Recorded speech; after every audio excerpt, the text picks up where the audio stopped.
আজকের রেসিপি বন্ধুরা, ভিন্ন স্বাদের ডিম পোচকারি। মশলাগুলো রেডি করে নিয়েছি।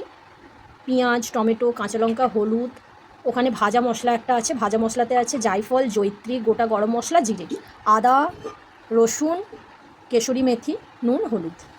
চলুন এবার দেখাবো কিভাবে ডিম পোচকারিটা বানাচ্ছি। কড়াই তেল দিয়ে দেবো, পেঁয়াজ দেবো, লঙ্কা, হলুদ, ডিমটা দিয়ে দেবো, ওপর থেকে লবণ ছড়িয়ে দেবো। একে একে পোচগুলো করে এরকম নামিয়ে নেবো। দেখুন পোচগুলো সব একে একে করে নিয়েছি। এবার মশলাটা রেডি করে নেবো।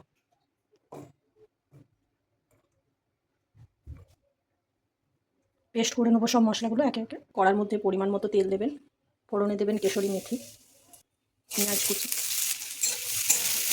নুন আর হলুদ দিয়ে দেবেন। মিক্সির মশলাটা দিয়ে নাড়বেন।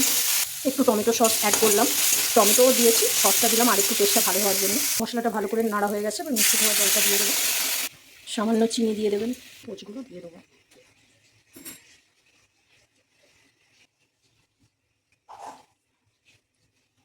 হওয়া পর্যন্ত অপেক্ষা করব। দেখুন কি সুন্দর হয়েছে লুকটা। এইবার গুঁড়ো মশলাটা ছড়িয়ে দেবো। নামানোর পর লুকটা দেখাচ্ছি।